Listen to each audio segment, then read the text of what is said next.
Warning: Title 17 U.S. Code 512F provides penalties for the deliberate misrepresentation of copyright infringement.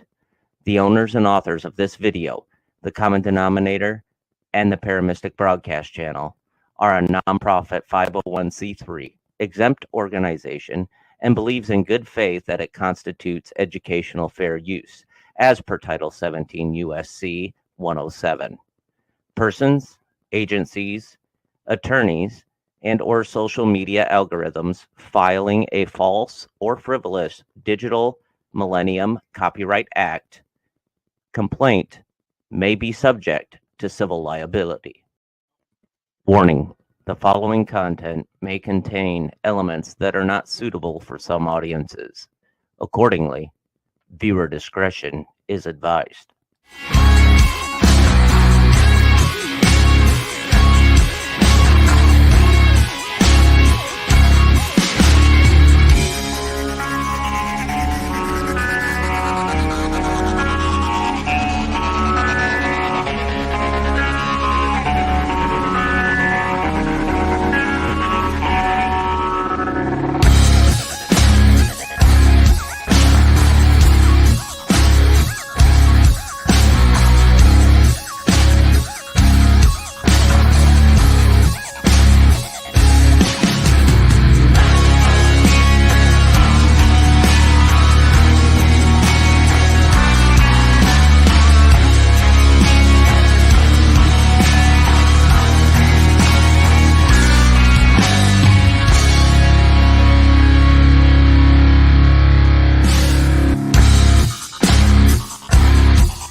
Happy hump day, everyone.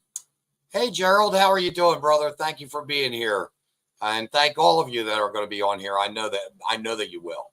And those that are listening silently in the Cameron, Missouri area, I love having you here. Although many of you don't speak much of what we have, what I've got going on, but that's okay. As always, I start my program with the Pledge of Allegiance, which is I pledge my allegiance to the Constitution of the United States of America and to the republic for which the flag stands, one nation under Almighty God, indivisible, with liberty and justice for all.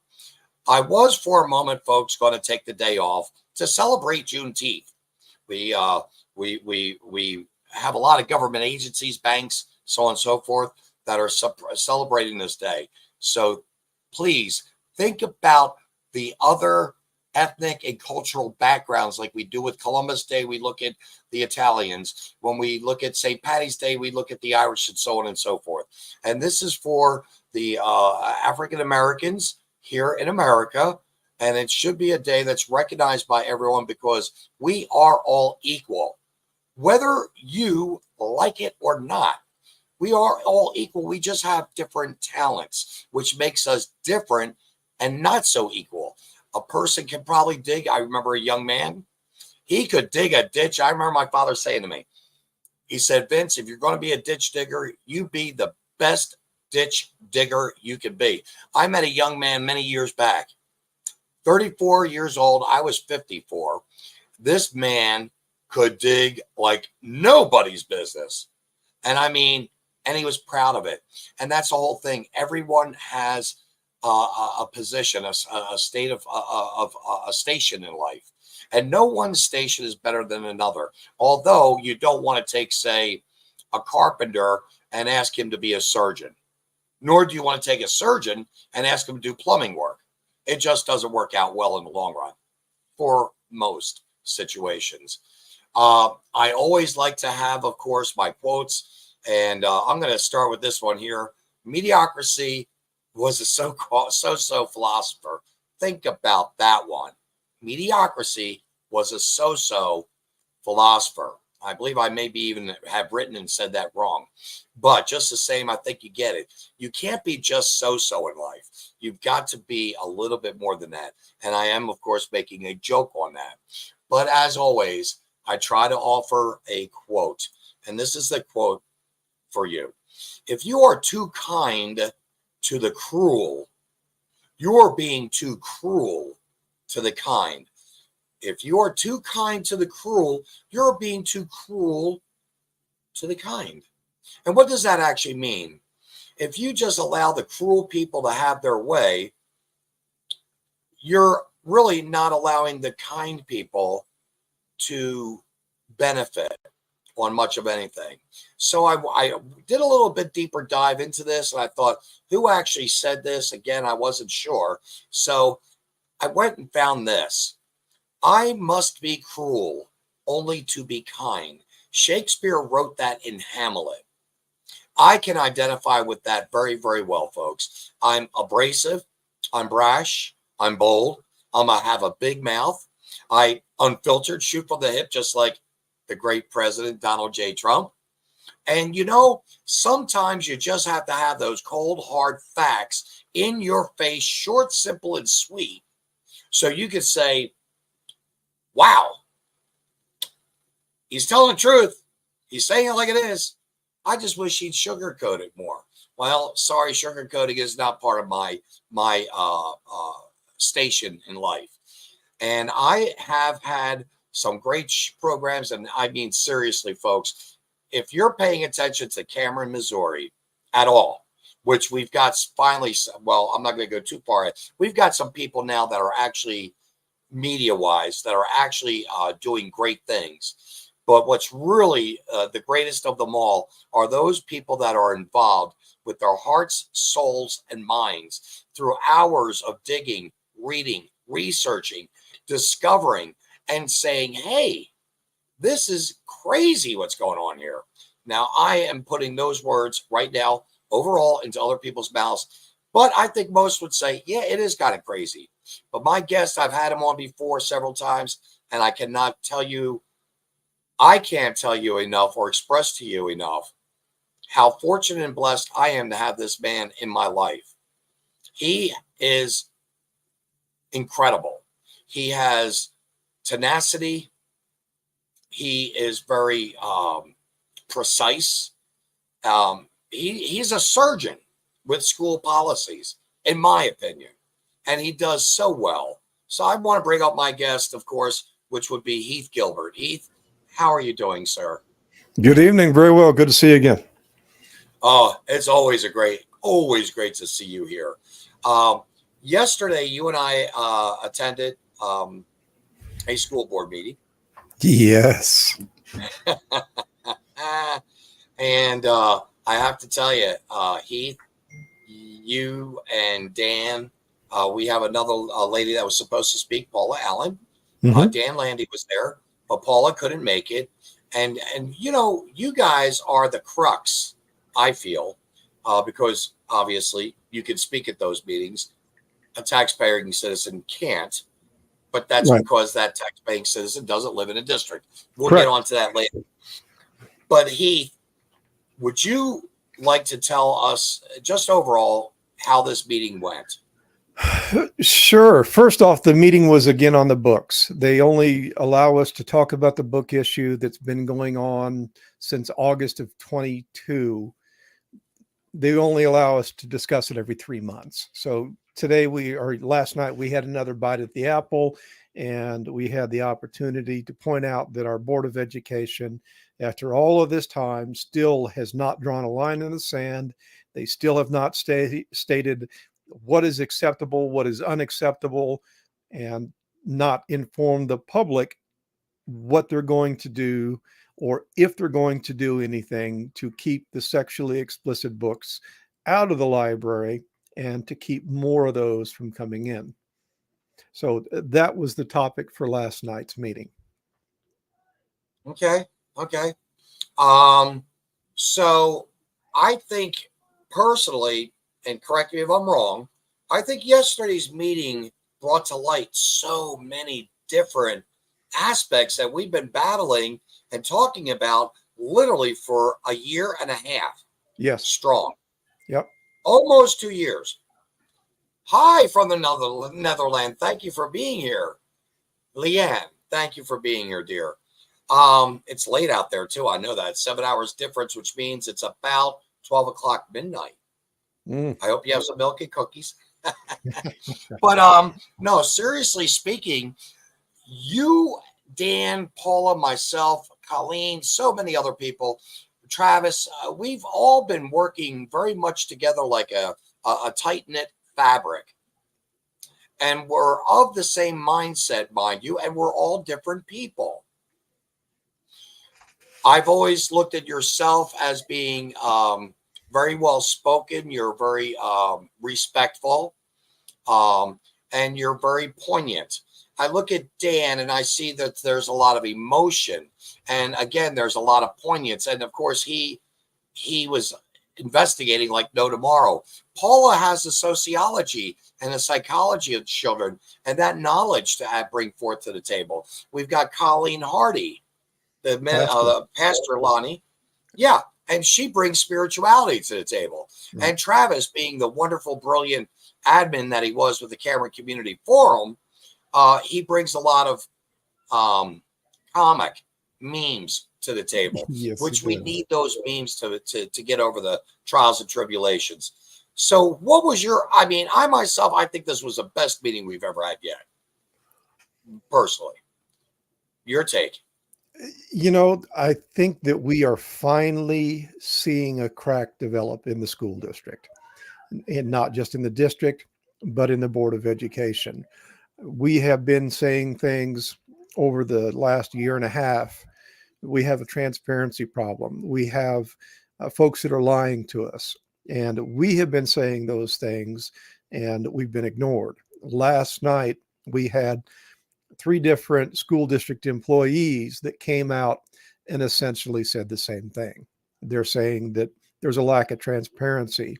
people aren't doing what they say. There's not much accountability, and they feel that they've been lied to. So we've got both sides that are kind of in agreement now that there's a problem within the district. And I'm guardedly optimistic that this is the beginning of some necessary change within the district. And I don't know which way it's going to go yet. I don't know if it's going to go more towards we're going to protect the kids or more towards we're going to continue to sexualize the kids. But I think we're there. We're at the precipice. We'll see how we go. And I agree with you. We're at the pinnacle of what I call the pinnacle of the seesaw effect. Mm-hmm. I mean, it's a balancing act, right? And really, it's good against evil. That's what it is. And either people are going to realize what's being done here through your efforts and so many around you, like myself, who support you and support one another and encourage one another.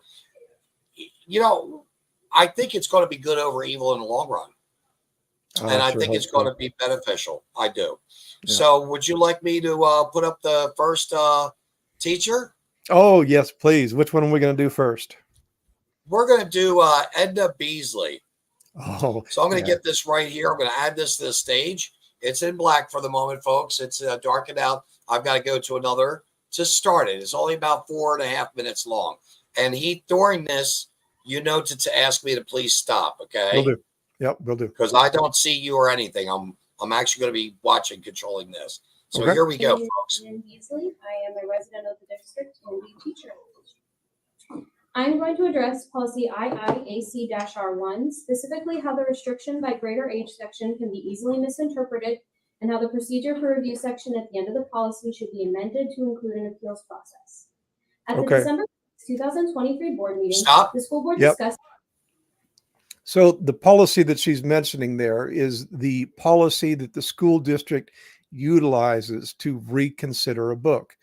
And this is a process that is supposed to occur automatically on an annual basis. The librarian and the district go in, and I'm assuming they have the ability to pull records to see how frequently books are checked out and how old they are. And they're supposed to be going through and purging books that are not being utilized, books that are no longer accurate, they're outdated. But the instance that she's speaking of, if we find a book that has excessive amounts of sexually explicit adult content, we can file a complaint with the district. And that district complaint will trigger this policy. And under that policy, if the book is sexually explicit, vulgar, it contains different elements, the school board, the district has the ability to place that book on a restricted list. If it's on the restricted list, it's only available to kids that are 18 years of age, or if a parent gives permission for their child to read that book. So we had last night 3 teachers that were upset that they've restricted these books and told the student body, if you want to read this book, your parent has to approve it for you. They're upset that the parents have the ability to control what book their child reads. That's not acceptable. But she'll explain that a little bit later. I'll let you roll. I want to ask you one thing, though. You said the books are restricted.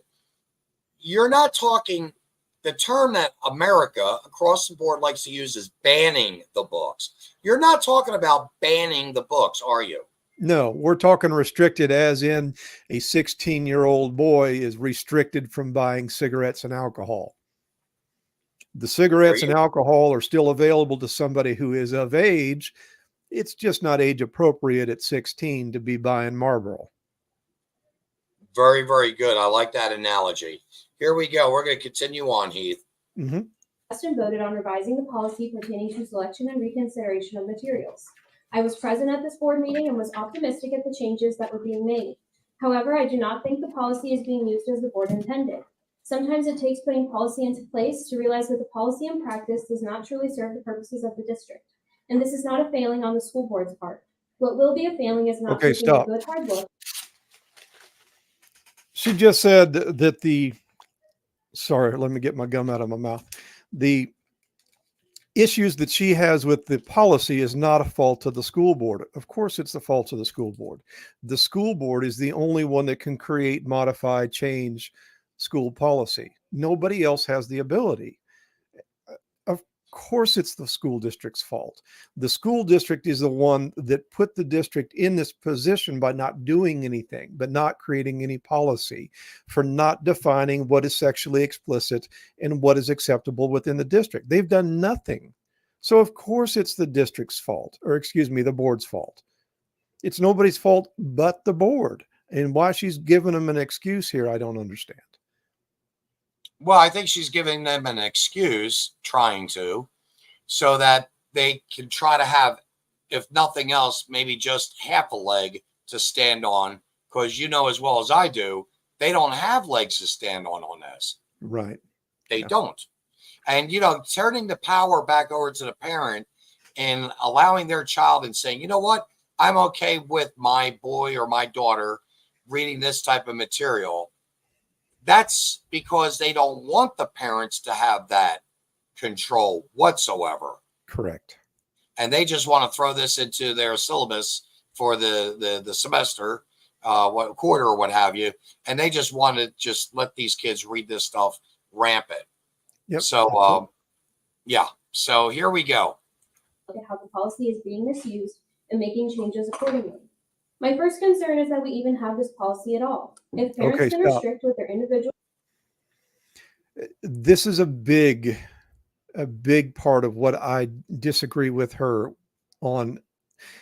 Again, we're talking about the policy that allows the district to review a book and determine if it has so much graphic information, so much it is so sexually explicit that they deem it is not appropriate for a minor to read that book. She is asking, why is it necessary to even have such a policy? A teacher in the school district that teaches English language arts at the high school level is asking, why is it necessary to have a policy that protects minor children from reading sexually explicit content? Now, those are not her exact words, but that's the gist of what she's getting to. There should not be any protection for the kids. The kids should be able to walk into that library, pick up the book, and I'm not going to read it, but I will tell what was in it. We used an example at the meeting last night. The story in The Bluest Eye tells of a father who rapes and impregnates his 11-year-old child.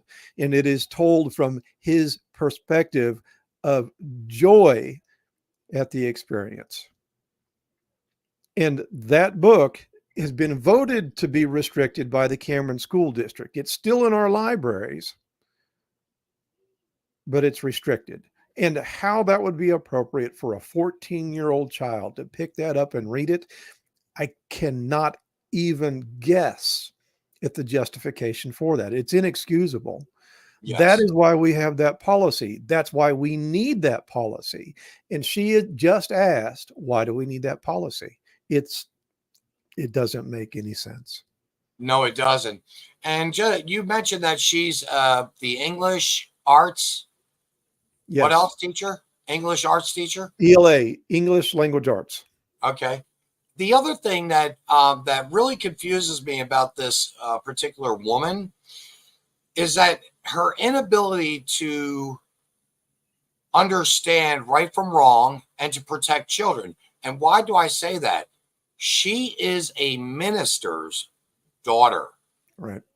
Meaning that minister, Pastor Beasley, I would have thought, would have taught her little songs like Jesus Loves the Little Children Around the World, you know, and so on and so forth. And that God has to protect, and that we as human adults should be protecting these children. Yes. And yet, with all her years, I'm going to say she's probably she's about 55, 45. Yeah. Actually, she's probably about 30. She's probably 25. Yeah, she's probably about 30. What's that? She's 25? probably 25, Oh, I 25, thought she was 27. probably about 30. Okay, I thought I was making a funny, but no, she's actually, I think, about 30, I think. But just the Yeah, I same, don't you know. would think that a 30-year-old woman who was raised under the roof of a pastor would completely understand the phrase, God says, protect the children. Right. So Yes. I'm going to leave it at Yeah. that. All right. Here you go. Student reads, and none of the books being challenged break state statutes or the law, then why are these reconsiderations being entertained? I encourage the board to look hard at this policy and if it is what is best for students, parents, and staff. My second concern is that administrators are not being transparent with teachers. After the first 5 books were restricted by the book review committee, no communication of those restrictions was sent out to teachers from administration. If teachers are not aware of restrictions, the decisions and the district administrators are opening the door for teachers to be ridiculed and reprimanded for decisions they had no part in and were not aware of. As an English teacher who directly works with some of the challenged books, hearing about the restrictions from a colleague and not my administrator is a major lapse in district communication. This was my first encounter with administrators not being transparent and supporting teachers. To this day, I have not been informed of book administrations by my administrator unless I asked for it. After the Stop. second book list came out, All right. This is the first of the 3 teachers talking about they're not being transparent. They're not getting feedback. And again, we've been seeing this for a year and a half. We ask questions they refuse to answer, or if they do answer, it's one of those non-answer answers. They use a whole bunch of words and none of those words address the question that we ask. So this is why I'm guardedly optimistic, because the other side, the side that wants the kids to be sexualized with these books, is pushing back against the district now too. And with them pushing against the district, they're basically, and I kind of like saying this, they're kind of like sharks or piranha. They're eating themselves within themselves right now. There's definitely blood in the water. Yes. Yes. And so when there's blood in the water like this, and she is basically complaining that she's not getting any answers, and the way you said it was very eloquent. I like to say they put a spin on things. They beat around the bush. They never directly answer that question with what they should. That's right. Yeah, it's never a yes, no answer either. We're not asking for yes, no answers. I mean, this is a topic that needs to be discussed. Yeah. So, continuing on. Out with 24 more restrictions, my colleagues and I were confused about how the policy was being implemented. We requested a meeting with the book review committee at the beginning of March to get clarification. We were told by the book committee that they were using websites to see if the books were appropriate. These websites included BookLooks, which is not a credible source. We teach our students about how to gauge credibility. Stop. They're all making this accusation that BookLooks is not a credible source, and BookLooks is exactly as the name implies. It gives you a look. It is what is in the book. So you can go to the website. You can look up a book that is questionable. We'll use the example of Lucky. You look up Lucky, and it has, excuse me, it has a breakdown of the page number and the content on that page that is questionable. So you look in BookLook, you have the book Lucky in your hand. You're holding Lucky. You go to BookLooks and it says start on page 25. And on page 25, you're going to see these paragraphs. And you can hold that book in your hand and you can look at page 25 and you can confirm that the description of the man inserting his fist into the woman is indeed on page 25.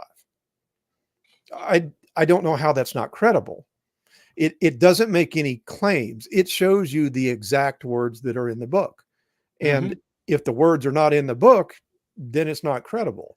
I've been using it for a year and a half. I have held books in my hand and used it and confirmed that the book that was in the library, the same words were on BookLook. What they don't agree with and what they're saying isn't credible is their rating system.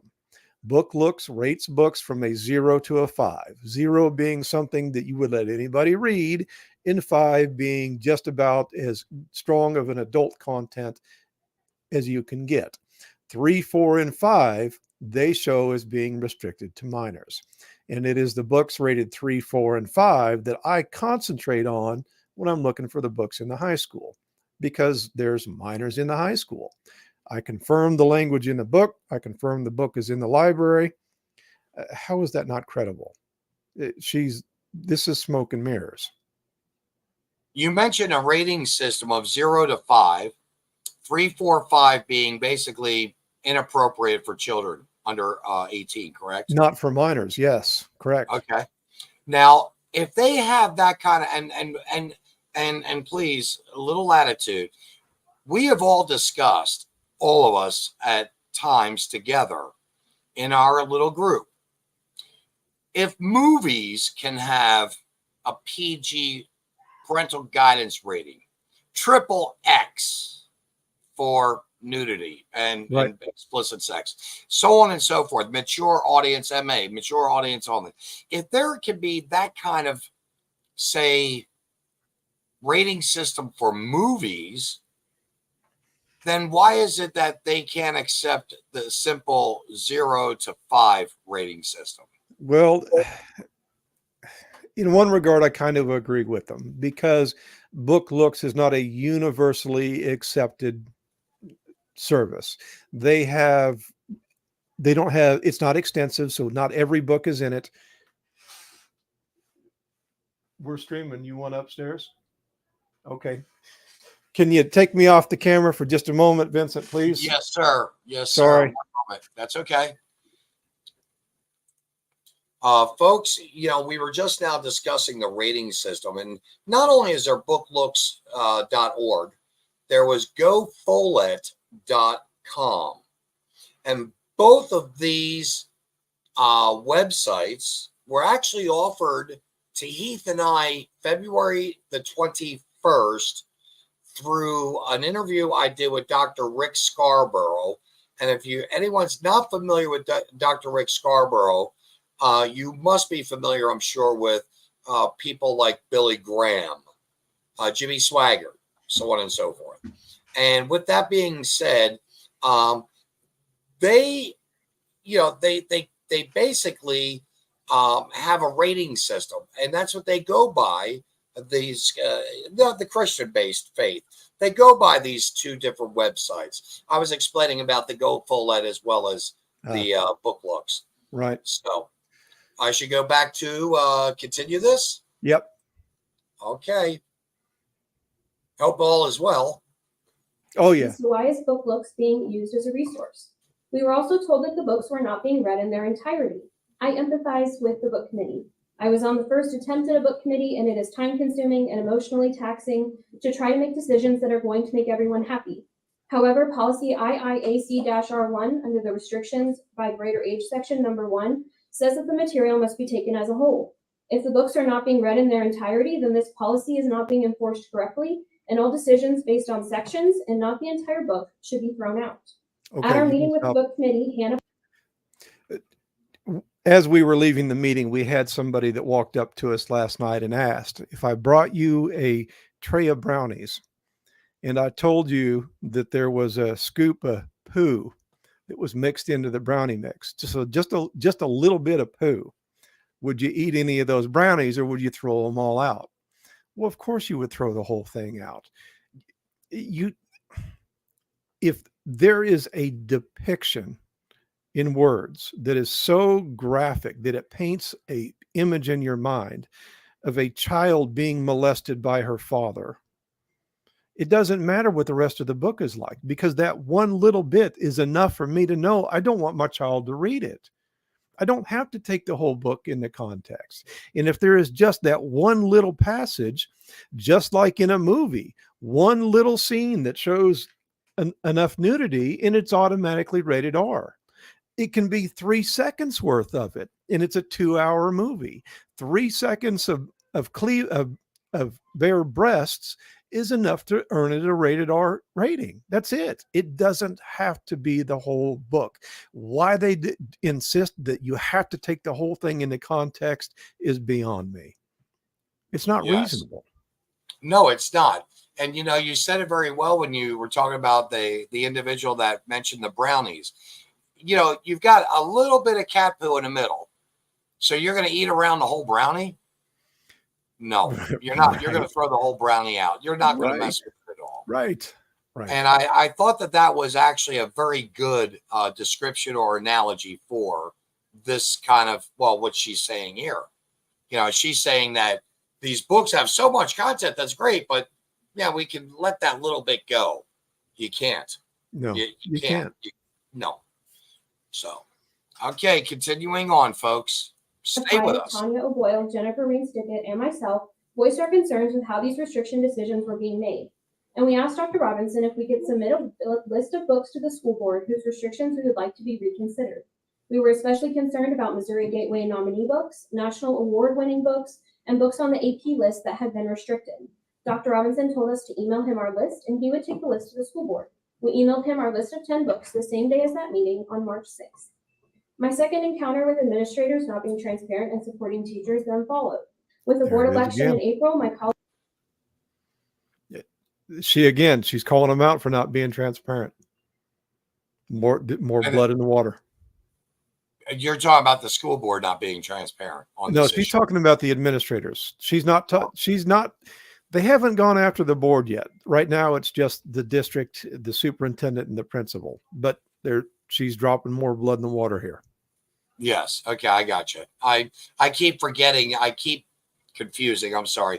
Calling them one and the same, and they're not the same. Administrative is completely different from the school board itself. Correct. So I sit here corrected. Thank you, Heath. Mm-hmm. Continuing on, sir. Colleagues and I did not want to bombard the board or Dr. Robinson with our request. So we waited, trusting that our request was taken to the board. On May 7th, having not heard any updates from Dr. Robinson, I emailed him requesting an update on the reconsideration of these books restrictions or a plan of action on how they would be reconsidered. I did not receive a reply to my email.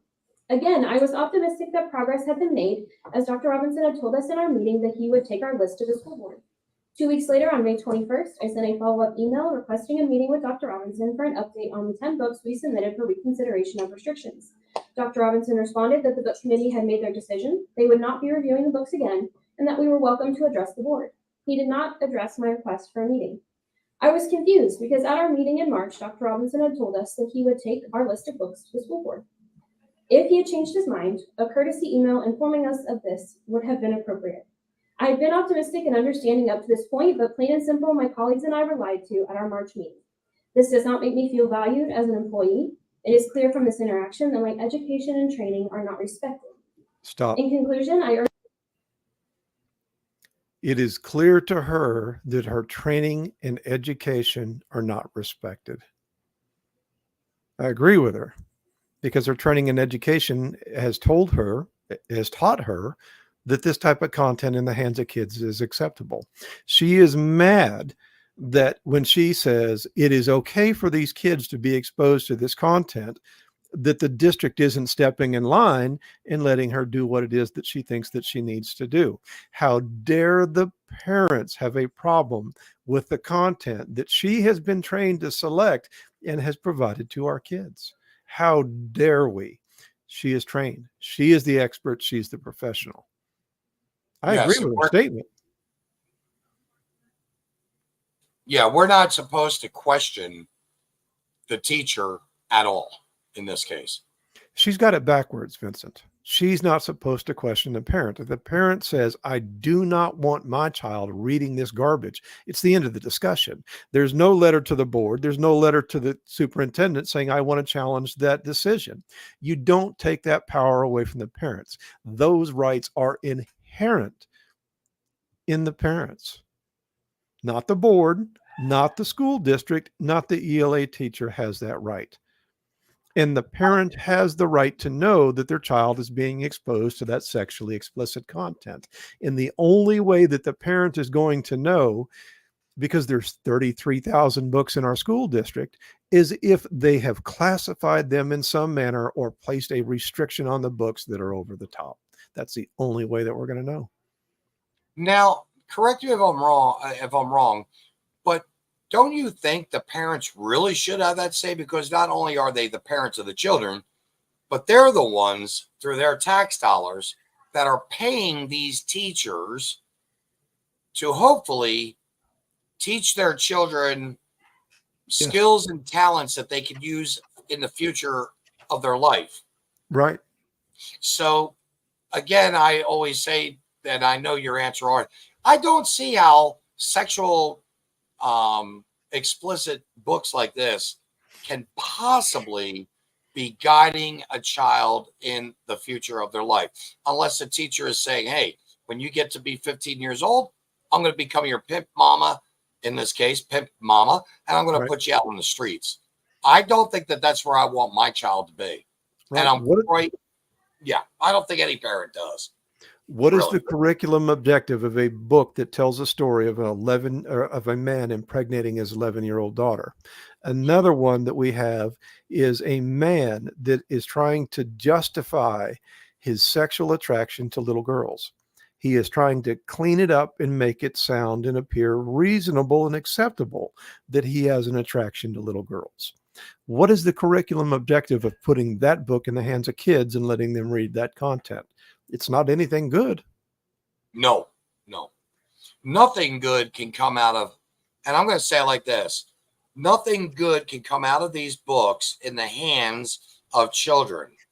And I'm not going to, naturally, you know me, Heath, I'm not going to throw any names out there. But there was a family that was riddled with a situation where a brother was asking his younger sister to engage in sexual activity. Yeah. And that's because, in my opinion, of the story that I know, that little boy actually had his mitts on books as such, which piqued his curiosity, maybe, and it led him down, obviously, the wrong path. Yes. So, in our school district, that happened. Yes. And so you, Heath, and I think we both agree that is not where we want our children to be at. No. It's not that we want to rule other people's lives or tell them how to live or not live. It's just that what we're supposed to be getting out of the educational system is reading, writing, and arithmetic. That's it. And therein is part of the rub and the frustration with this book issue. They had new numbers that come out today, by the way, or not. They didn't come out today. I just found them. I sent them to you in an email a little bit ago. The grade level proficiency for the Cameron School District has dropped by 3%. They are now, instead of being at a 42 point something grade level proficiency, they're at a 40%. They dropped almost 3 full points over last year. Now, when you say 40 at this point, 40, you're talking 40 out of 100, correct? Yes, 40% of all of the students in the Cameron School District, which is 1,600 kids, 40% of them are capable of reading at grade level. The word atrocious comes to my mind. And thank goodness I can not only utilize that word effectively with this, I can even spell it. Yeah. Yeah, don't get me started wrong. I mean, this is absolutely wrong. Right. Wow. Right. If everybody was reading at a 95% grade level proficiency and they had nothing else to do, I wouldn't agree with it, but I could understand them putting all the effort into something different. But they can't even get the 3 basic things right. They're at a 40% proficiency rate. What in the world are we wasting all of this time arguing about books? She's not standing before the board today to say, look, my kids can't read. 40% of them are capable of reading at grade level. They show up in my class and I have to do remedial work because they're 2 and 3 and 4 grade levels behind. They can't read at the 9th grade level when they get to me. She's not there arguing for an improvement to those things. She's not fighting for the kids to get an education. She's fighting for the kids to have access to adult literature. Correct. And to be sexualized. Yes. In short. To be groomed sexually. Yes. In short.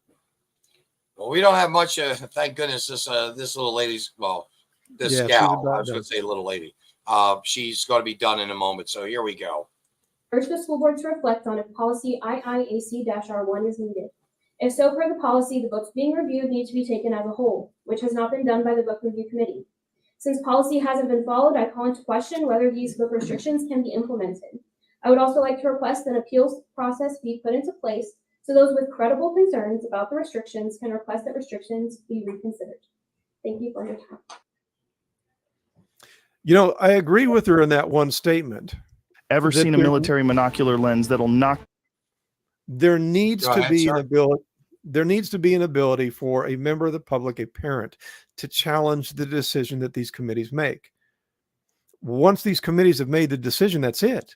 I can't kick it to the Board of Education. The Board of Education is supposed to answer to the public, and I cannot kick that decision to the Board of Education to get them to get a look at it. As soon as that committee has made the decision, it's done. I agree with her in that regard. I don't like the reason that she's challenging the books because she wants the kids to read it. But yes, there should be a process to challenge the findings of that committee. Because what if the committee is full of 3 people that want the kids to read that book? What if they're captured? We're all about them reading the dirty books, and we're not going to follow the policy. They're going to be all about getting those dirty books in their hands. Yes, we should have the ability to challenge it. Just like if you get convicted in a court of law, you have the ability from your local court to get it kicked up to the state to try to overturn that conviction. And if at the state level it doesn't work, you have the ability to challenge it and kick it up to the Supreme Court. Where else in the world do we have that final say? We don't, but we do here in the Cameron School District with that book review committee. The book review committee that is consisted of people that I have had no hand in putting in those positions. The overlords at our school district are the ones that determine who sits on that committee. They're not voted into those spots. They're appointed. Of course, we should have oversight. Of course, we should be able to kick it up, because if we kick it to the Board of Education and the Board of Education doesn't make the right choice, you and I can go to the ballot box in April and we can vote for somebody that will bring the change that's necessary. We have no recourse, none, if the book review committee makes the final decision. Yep, you're absolutely correct. And again, you know, we're not banning books. We're just asking for some mature discretion. Let's work with the parents. And I'm just going to say this. If I was a parent and I was going to encourage my son to be a homosexual, or I was going to encourage my daughter to be a prostitute or a whore, and let's face it, that's not what I would ever want to do. But that's that parent's right, whether we agree or disagree on it at all, you know. And we've had a couple. Here we go.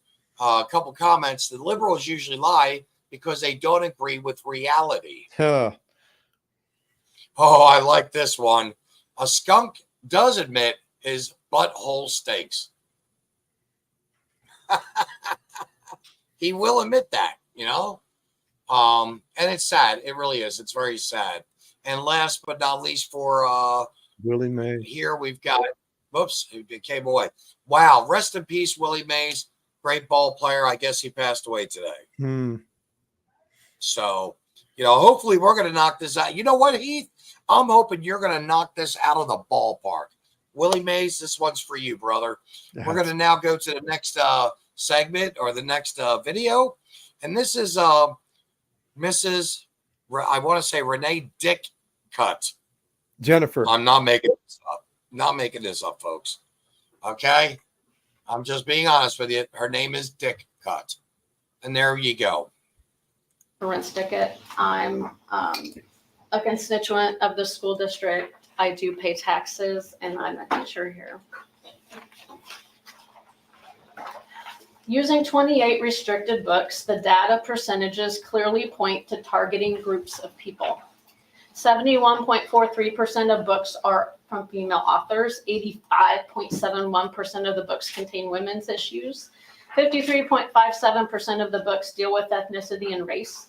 35.71% of the books authors fit the ethnicity and race category. 71.42% of the restrictions deal with socioeconomic subjects. 35.71% contain LGBTQ issues, and 100% of the books deal with mental health topics. Okay. Roughly 2 years ago, 2 men led the book circus. All right. These are stats that she came up with on her own. And as Gerald indicated a little bit ago, the liberals usually lie. She is trying to imply that the books that we have challenged, that we are challenged because the authors or the characters that are in the book are of certain races, of certain sexual preferences, because they're of certain socioeconomic statuses. The reason that we challenge the books is because they are sexually explicit, because they are vulgar, because they are over the top violent. It has rape, incest, bestiality, molestation. Those are the things that we are challenging. The characters and the authors. I don't go to a book to look and see if it was written by a man or a woman. This is absolute bunk. She is lying because she cannot defend the indefensible content in the books. She has got to make it about something else. It has nothing to do with any of those reasons. Nothing. Truly, it is the content. That's it. Yep. And she's trying to make it out to be everything other than and talk about than the content. Correct. So she's going to say that, oh, these are women authors. You know, these are women that are, you know, enlightening the there you go. These are women that are probably mothers that are enlightening the world with their children. Right. With this type of book. And again, no matter how many times you wash a pig, it's still going to be a dirty animal. Yes. Even if you put lipstick and perfume on a pig, it's still a pig with lipstick and perfume. Mm. And that is what she's doing here. So the next gem she's going to drop here in about 15 or 20 seconds. So this next bit won't play very long. Gotcha. Eruption with bludgeoning of books and constant sunshine requests. The results of the book review policy clearly appear to be misogynistic, racist, and show a clear lack of empathy to issues. Many parents. The results of the book review committee. So she's alluding to the decisions that the book review committee made to restrict these books are racist and misogynistic. The book review committee is chaired by her, not chaired, it consists of her principal, her assistant superintendent, and her superintendent. This woman just said, my 3 bosses are misogynistic and racist. And one of her bosses, the assistant, is a woman. It makes your mind boggle. I'm sorry, but sometimes I get so confused trying to understand irrationality, because that's what this is. This is irrational. Yes. It makes no sense. And for her to basically be throwing under the bus the educators that I can't say that we agree with them being on, because I think I can't say that we agree with those people being on that particular role of judge of these books. I wish it could be a little bit bigger scope of people, naturally, maybe 10 or 15. But there are 10 or 15 people in society, in Cameron, out of 9,000 people. There's not 10 people that are willing to step forward and say, you know what? Let's look at this and work with these administrators, so that these administrators technically can cover their keisters in the event that a boy reads a book and says, hey, I'm dressing up like a girl and I'm going to start using a girl's bathroom, and then ends up raping a girl in the girl's bathroom. That's what they call the wolf in the sheep's clothing. Yes. So unbelievable. Are you ready to continue, Yep, sir? go ahead. Students and teachers and staff expected the board and district administrators to act with transparency and stand up for diversity. At this point, all the policy has developed is division within the school district, causing anger, frustration, disagreements as being implemented. 4 of us from the high school faculty met with the book review committee to ask questions and address concerns. Okay, We feel stop, misled because She said diversity. right, she did. And diversity is not part of the curriculum. Thank you. So- I just want to make sure. Right. Yeah. Diversity, equity, and inclusion are not supposed to be part of our curriculum, but she is talking here about teaching diversity. And something else that she said there, it struck a chord with me during that meeting. She said 4 district employees met with the committee. In the state of Missouri, as part of the Missouri Sunshine Law, a committee of 3 or more people that conducts the business of the district is required to meet in a public location where the public can witness that meeting. So they just allowed 4 school district employees to have a secret meeting with the book review committee that was not done in the purview of the public. This is a violation of Sunshine Law. The committee that's reviewing all of these books, by the way, they don't meet in public. They don't put it on an agenda. They don't publish minutes, and they don't have any records that we are able to inspect. They're doing all of this in secret. It's a violation of the Sunshine Law. And so when they're looking at, when they're reviewing these books, looking them over, we don't even know who's voting one way or the other, do we? Correct. We have no idea because they do it all in secret. So really, it could have gone completely south if we would have had, say, 3 or 4 more of her, that there wouldn't be any restrictions whatsoever. Right. In fact, they'd probably be handing the books out to all the kids in triplicates like it were candy. Right. I mean, that's what I feel like they would do. But I do like her body language. Her body language, and I don't want to be a spoiler, but continue watching this. You're going to notice how she talked about the division, the anger, the frustration.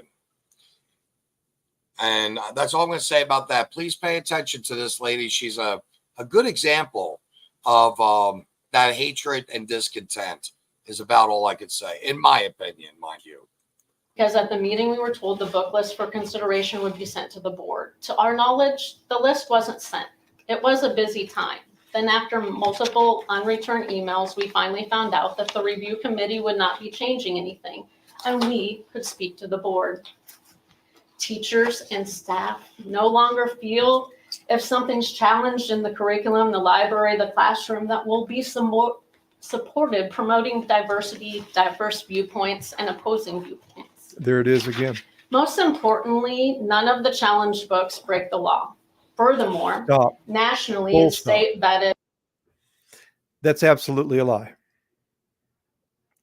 There have been many books. shared those pictures with you, right? Yep. Okay, the Missouri statute is 573.550, and it prohibits the school district from providing books to the students that contain pictures of post-pubescent human genitalia that is not either supposed to be art or is part of like a biology class, a human anatomy class. If it doesn't have direct correlation to the curriculum, it is strictly prohibited. We have, through records request, had books pulled from the library, put in a room where we could sit and inspect them, and we found the pictures. We found the pictures that violate 573.550. And I believe that we were sitting at about 10 books that violate Missouri law. That book review committee hasn't reviewed those books. They're still sitting in a pile to be reviewed. So these repeated claims by these knuckleheads that none of these books violate the law is absolutely stinking false. And when you say violate the law, Heath, and you're calling out the 573.440 or 550, you're talking about pictures. Now, are we talking about real life pictures? Or does that also include, or are we talking about cartoons? And does that include cartoons over the real life pictures? Pictures, drawings, computer generated images, anything that shows human genitalia or acts of sex, of intercourse, are prohibited to be given to kids in schools. Wow. And I don't know if you noticed, but she's getting a little bit more, her arms are starting to flail quite a bit. And I will tell you, I was sitting about, what, 8 feet from her, 10 feet? Yes. I have to tell you, there was a moment where I thought she might pull a shoe off and just throw it right at me. By the way, folks. Hey, before you start, look at Mr. Honeycutt right there. I know, he's laughing. I know. And it's sad because he knows what she's saying is baloney. Yes. Yeah. I've really watched. I did a lot of watching of that gentleman myself, and I was glad to see that he doesn't have a poker face. In short, No, he does not. You know what he's thinking there, don't you? You got to be kidding me. Mm. Okay, continuing on. Books for library and curricular issues are now being restricted before ordering based on a policy's targeted content. Today, this policy and implementation of this policy is creating a lack of diversity, promoting misogynistic views, targeting race and LGBTQ issues, showing a disregard with a complete lack of empathy to mental health and socioeconomic topics. The stats are clear targeting. Ruth Bader Ginsburg argued in front of the Supreme Court and served. What's that? I said, "Oh, here we go." Well, yeah, Ruth Bader. Ruth Bader Ginsburg. Woo! Yeah, and she even said back in 2012 when I think she was still alive then. But even Ruth said, talking about Roe v. Wade, that's going to have to be dismantled. That's going to have to be removed. That's going to have to change. Even Ruth agreed with the right, and I'm talking about the right people / the Republicans in this case, that this needed to be, changed. And she was right. And of course, she was a hated woman for a moment. But this gal here, she's such a believer of Ruth. And that's scary. That's very scary to me. So continuing on. Sometimes you got to get a little humor out of this stuff. I don't know about you, Heath. I have to find it. There's a judge on the Court of Appeals in the Supreme Court with the idea that if a policy or a law isn't equal, then it must be amended or struck down to ensure equality and diversity for all. Thus, I believe the district has the following options. Should the district keep the review policy in place, a reconsideration policy must be placed to challenge book restrictions. And on that committee has to be people that will read the whole book. This committee does not need to only be made up of administrators. They're overtaxed, and some of them have already ruled. There's another option. Allow parents, guardians, and students the other 3 options at enrollment, and this might eliminate the whole problem. Option 1, parent restrictions with no library reading. So you can restrict no books. Option 2, parent restricts library books with the following titles. Or option 3, the parent restricts all library books without parental consent. You can stop targeting and censorship by changing needed policies. Okay, she has oversimplified this problem. It sounds wonderful. For somebody that doesn't understand what's going on, it sounds like, yeah, this is reasonable. This is a solution. Here's the problem. As we talked about earlier, there is no universal book rating system. So I can't go into the school and say, I want my child only to read these type of books, PG-13 or below. I don't want them reading R. I don't want them reading X. I don't want them reading NC-17. Anything PG or 13 or below, I'm good with. If it's rated R, I want first right of refusal before they can check them out. I need to see what the content is. There is nothing Nothing is in place in the Cameron School District for a parent to know what is in the book other than to read the book. And there are 33,000 books in the Cameron School District. The parents are on the hook, according to her solution, to know the content of all of those books and to provide a documented list of the books by title and author their children cannot read. It's not reasonable. It sounds wonderful for the folks that don't know what's going on, but it is not a reasonable solution to the problem.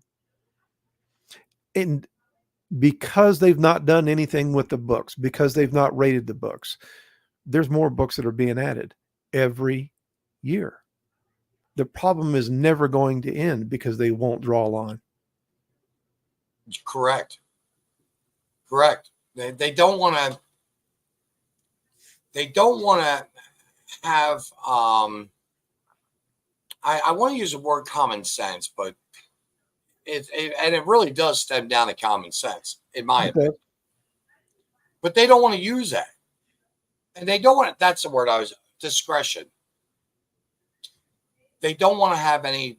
They don't want to have any discretion. They just want it to be the Wild Wild West, and from what she's saying, yes. You know.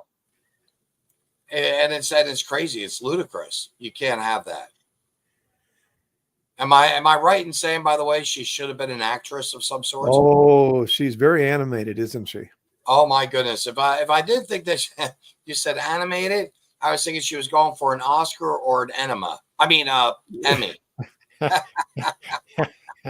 Here you go, Mrs. Dick Hunt. Continue. Or changing the current process.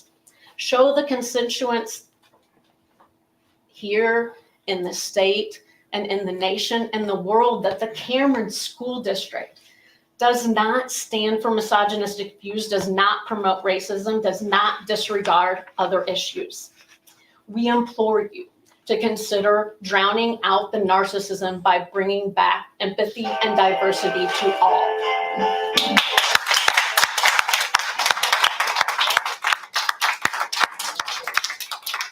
Those folks that are in the background clapping, many of them are staff members within the school district. And they support one another. Yes. So as you can see, it's not just a few teachers in the school district that want our kids to read that garbage. There's a lot of them.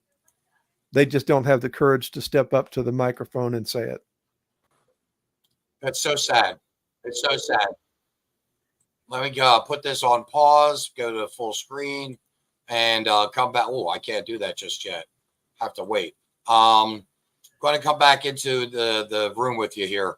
Heath, like you just said, a lot of these people that are there, and I've witnessed this, and I know you have as well. When there's like yourself, myself, and Dan on one side of the room, there's usually at times up to 40, 50 people. Have we not seen that? Yes, it's not very common, but we've seen that many folks. Yes. So, and those people that are going to those school board meetings, from what I've been told, they're either teachers, staff members, be it janitors, kitchen help, cafeteria, busing, transportation, so on and so forth. And of course, they bring their families with them. Correct. They're making that almighty dollar. And they are actually, and I'm going to say this like this because I believe I'm correct. Chances are for every meeting you go to, you get another, Cameron Dragon certificate of $20 for free food in a concession stand type thing. And I'm not saying they're rewarding them something. They're bribing them something. They're showing the support for their teachers, for the staff that all like to have this kind of, I'm just going to say it, smut material, and dirty book material in the hands of our children. And yet the Cameron School District itself, when it comes to the interaction of the concerned parents, is really it's just truly a handful. I mean, literally a handful. Because we were surrounded by, how many would you say? Over half of them in that room were dirty book supporters? Yes. Yeah. And that's pretty common. Generally, we're outnumbered when we go to those meetings. We're definitely in a hostile room. Well, that's that's exactly what I was wanting to use that phrase was we're very outnumbered, and we cannot. I mean, how do you put it? We cannot. We want to battle and slay the dragon, but we're not going to be able to do that if we're just staying at home and dealing with it. It's not going to happen. Heath, I've got you coming on next. Let me see where we're at here. Here we go. So this would be you speaking to the board about, in particular, I'm going to let the cat out of the bag a little bit. Folks, this is passages. And Heath, you and I are going to talk about one young lady that was there. And I mean this. I think you and I both felt her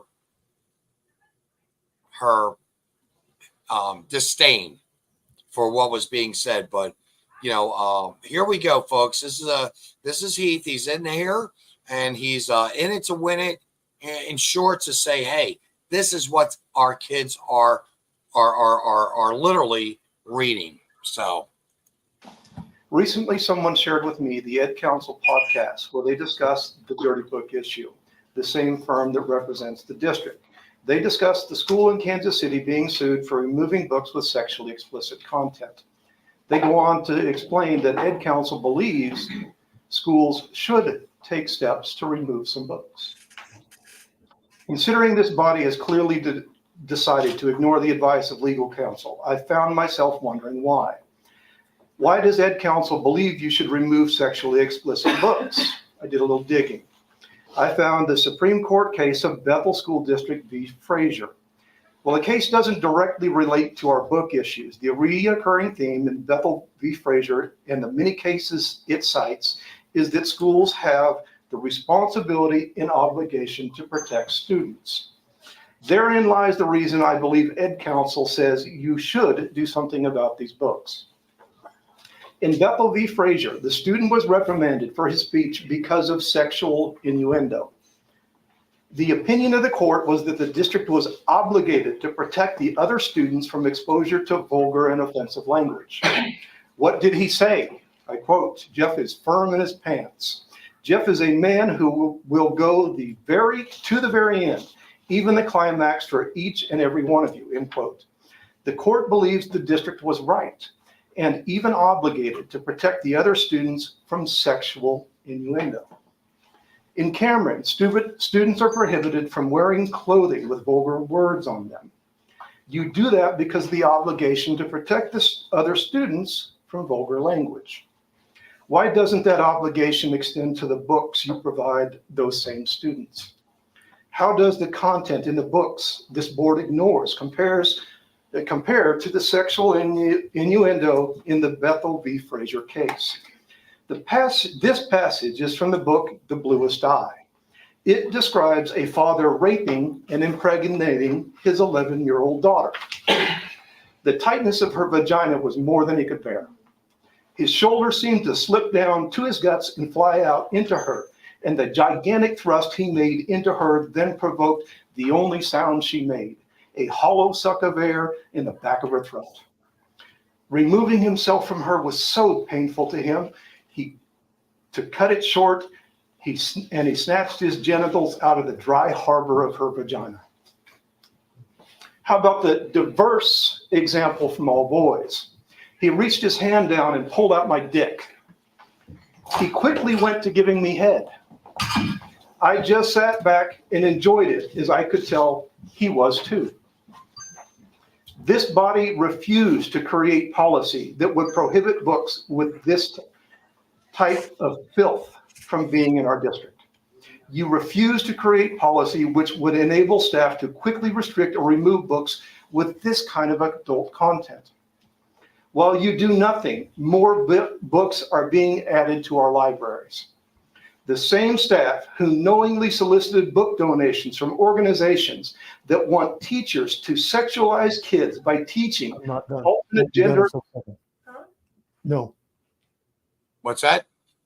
Sorry, I've got a kiddo at the door asking me questions. Oh, I'm sorry. It's okay. And if you notice, there was a young lady, and I believe her father, that left the room.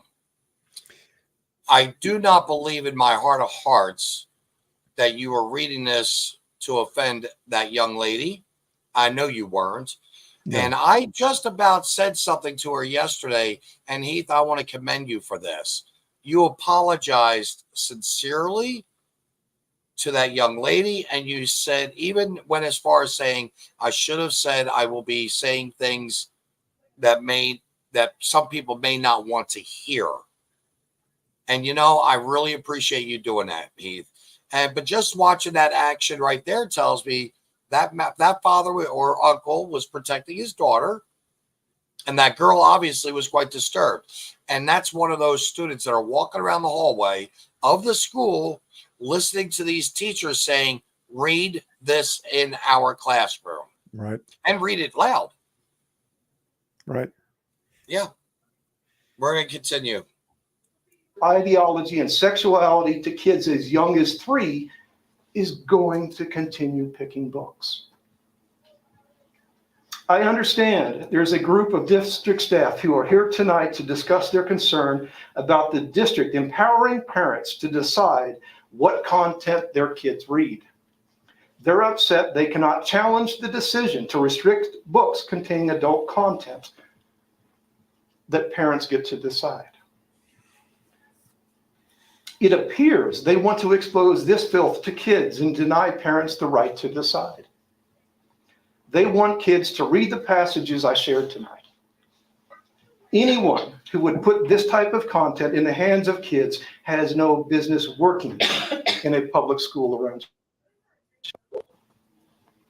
It concerns me deeply that there are staff in this district who want kids sexualized, who fight to expose children to adult content. It concerns me more that you ignore it all. If you continue to refuse to act on your obligation to protect our children, you will empower staff to continue adding more adult content and to continue sexualizing our children. Let me part by asking you this question. When it comes to the disgusting book mess and how you have handled it, do you believe God is pleased? It's a very good question. Heath, that was a very, very, very good question. Hang on a second. We've got a little stuff going on in the background. That was an excellent question for you to ask. And whether you had said, do you think Yahweh, Allah, God, the higher powers, whatever, are happy with what you're doing? And all those people, all those school board members, I'm going to say probably, there's 8 or 9 of them sitting there, correct? 8, 7 board members and the superintendent. Okay, so there's 8. I could safely say probably 5 to 7 of them all attend the same church, which, by the way, is a church that Pastor Beasley, the first speaker that spoke, the teacher, the English liberal arts, language arts teacher, her father has like 8 of them or 7 or 6 of them in his church. Yeah, there are several. I don't know for sure how many, but there's a bunch, yes. And so here we have what are supposed to be in society, when you think about it, everyone looks at, say, one or the other, one school board member or another, and they say, well, they go to church. They can't be doing anything like this. And they give them the pass. Yeah. When in reality, they are doing that. And, Heath, it takes a very big person. And I wanted to say something on your behalf. And I was standing within 5 feet, 6 feet when you addressed that young lady after the meeting. And I know this of you. You've got 3 daughters. You're very proud of them. You love them dearly. You would never have, of course, wanted them to be a part of this shenanigans, sexualized shenanigans. And again, a lot of these people, we don't know whether they're there for us or if they're there for the teachers who are supporting these books. For those of us that don't support the books, or those of them who do support the books. So technically, not knowing, and that father kind of, we should have given a fair warning, no doubt, just the same. Lesson learned on that one for sure. But that's how distasteful it was, that young lady. She had to leave. And that's one of the students. Yes, and there was 3 teachers standing there trying to defend that type of content being in the hands of kids. I can't wrap my head around it, brother. I can't either. I can't. We could go into a deeper dive. In fact, I wouldn't mind if we did that next week into this particular meeting, because there was a portion where it was comments, open comments for the community, correct? Yes. And you wanted to address certain things. So like I said, there are many other things. I want to ask you, remember the email you sent me in reference to an assault? Oh, yes, absolutely. Would you like to bring that up? Would you like me to bring that up, sir? Sure. Okay. Folks, I'm going to be kind of doing a few things here behind the scenes. Not that I'm all a wizard to do that. But no, we're very, very, what do you call it? We're very passionate about what is in fact going on. And we are trying to do this because the innocence of children, and this is my opinion. The innocence of our children is very, very, very, very important. And so when we go to these meetings, for instance, there is a table in the middle of what's called a public hall, area. And a lot of times there are documents that are there for the agenda of the school board that night. There may be other documentation talking about football games, theater events, other sporting events, what have you. And so if there's papers up there in this little area, we naturally assume it's for us. Am I right, Heath? Correct. They place papers there that are intended for the public to take. They are intended to be disseminated to the public. And so you actually saw something and you said, I'm going to look into it. So this is a 12-minute excerpt. It's a little long, but I think it's pretty self-explanatory. So Heath, I think you and I are going to get a couple minutes break of talking, because I think you did so well on this particular piece. I've got to tell you, again, I think we're going for that grand slam. Willie Mays would be so proud of you, sir. And I mean that respectfully. I truly do. So I think it's only about 12 minutes long, folks. So bear with us, but you're going to get a lot of content out of this particular piece, no doubt.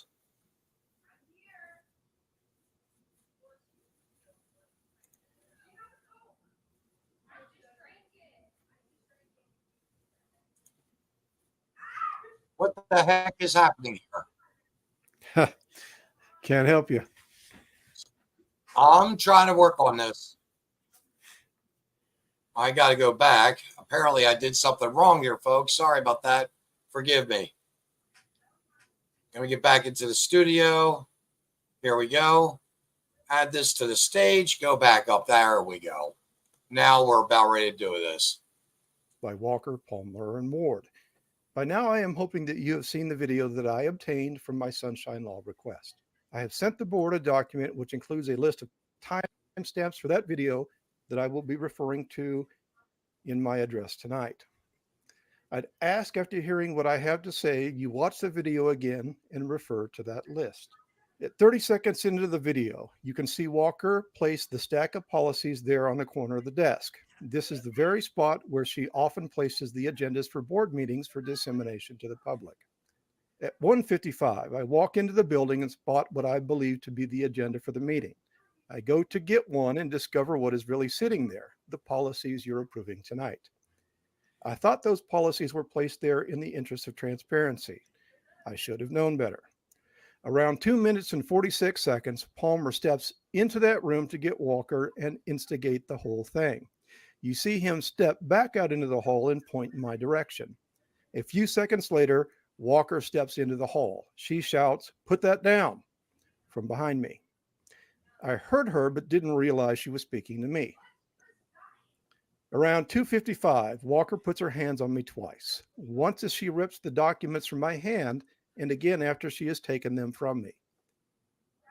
Did you notice that her hand grabbed your hand? Well, I know it did. You saw it, Heath. Yeah. If you had carpal tunnel and she had done that to you, that could have possibly been a flare-up of an injury, correct? Sure. Well, folks, this is basically what's called a class. Did you say a class 4 assault? 4. Yep. What? Yes, unwanted touching is class 4. Unwanted touching.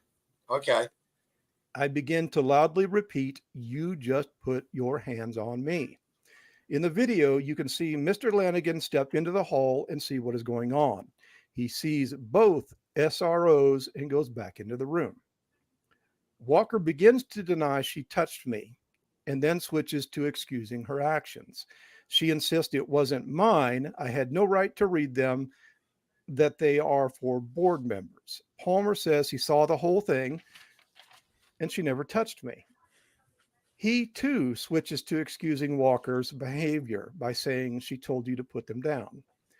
There were many excuses and justifications. Around the 4-minute mark, Palmer and I are discussing the incident and he is insisting it didn't happen. Around 4:28 is when I believe I asked Palmer, "Let me guess, you're not going to take my assault complaint?" He chuckled and said, "Absolutely not." Around 4:35, you can see Palmer point towards Ward, not visible to the camera, and states he wasn't the only one to see it, that Ward saw it too. Palmer points towards Ward as he made that statement. I turn my back to Palmer to face Ward and have a conversation about what he saw. He indicates he did indeed see it, and I say, if you saw the whole thing, then you saw her put her hands on me. At 4:47, you see Palmer looking in Ward's direction and begin shaking his head no as I say, you saw her put her hands on me. Palmer instructed a subordinate to lie, to not admit he saw Walker put her hands on me. He instructed a subordinate to cover up a lie. I understand I cannot prove what I am saying was said. There is no audio. If your SROs wore body cameras, there would be an objective record that would prove exactly what was said. Because they do not have body cameras, we are instead forced to use the subjective statements as each person retells what they recall. This is a perfect example of why your officers should wear cameras and record constantly. Please order cameras immediately. I believe Palmer lied about what he saw. He lied based on his opinion of me.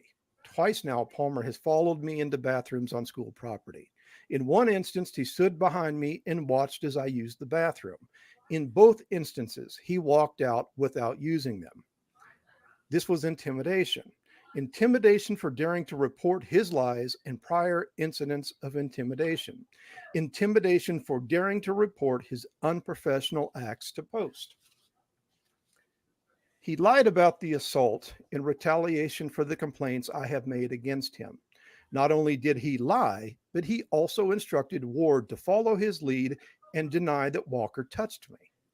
Palmer refused that night to take my assault complaint based on that lie. He still hasn't taken a statement from me. How can he be investigating an assault without taking a statement from the victim? Because the outcome of that investigation is already determined.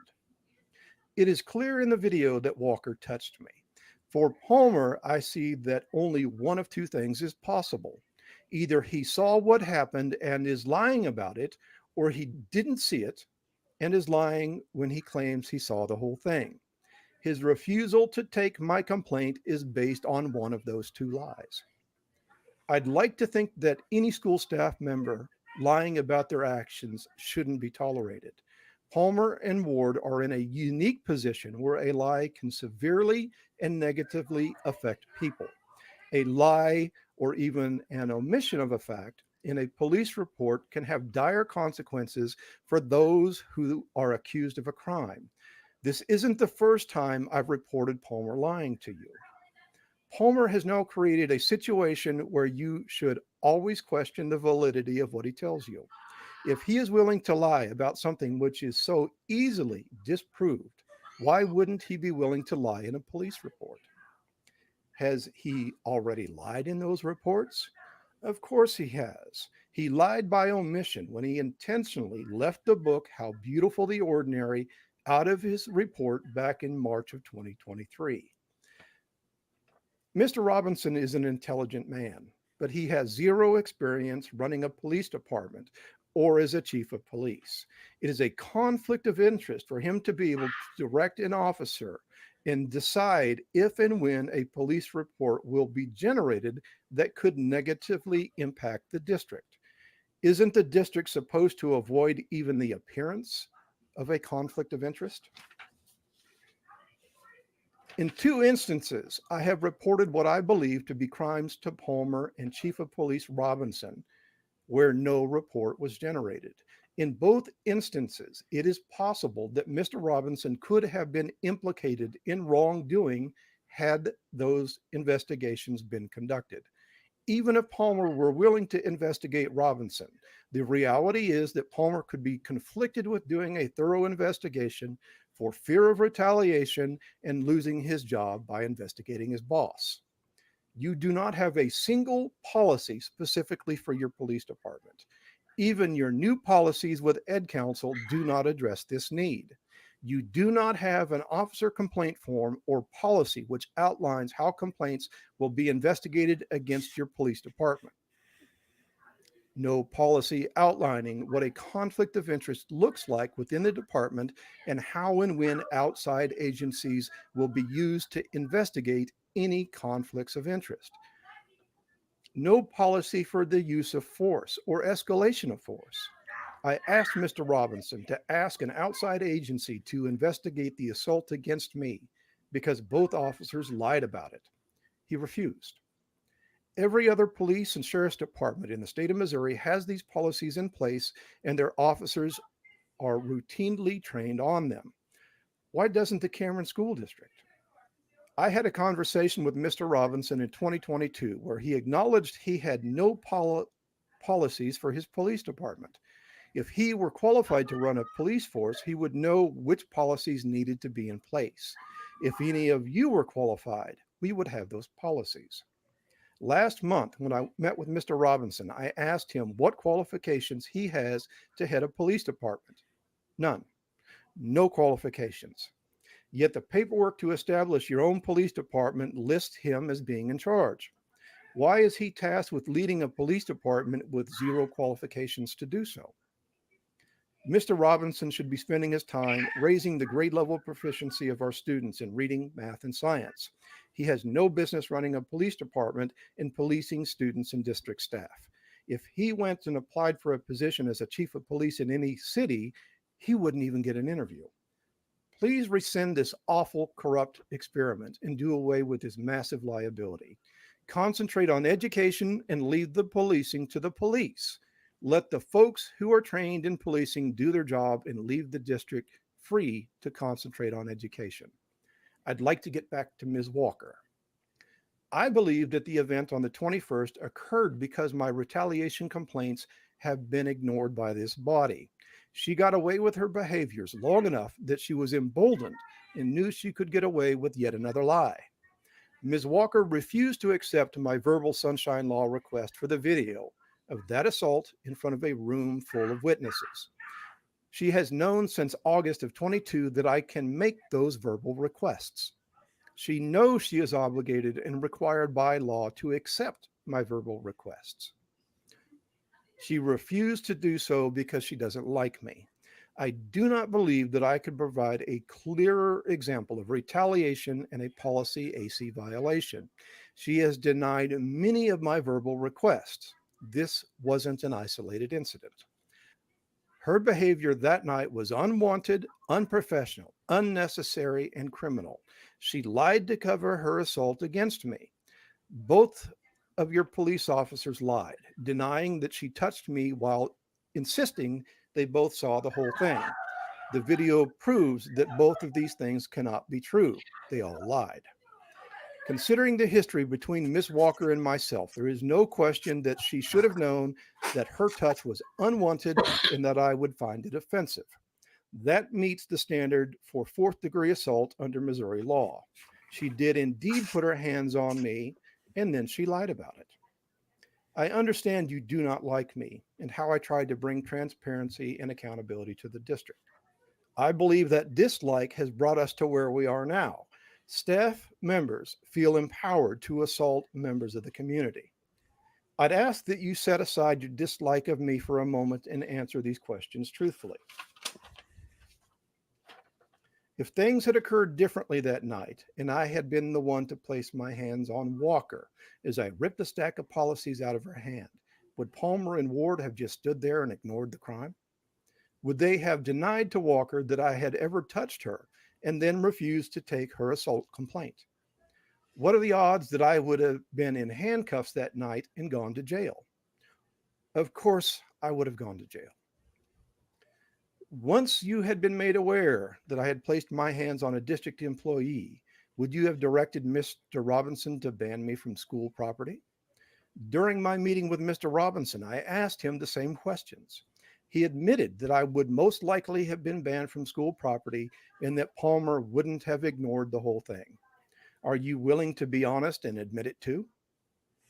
The behaviors that night by 3 district employees is inexcusable. There were several violations of policy and even violations of law. The acts and the lies were intentional and deliberate.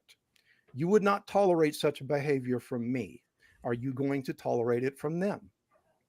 If not, then it is just and equitable that you hold them accountable in the same manner you would have used for me.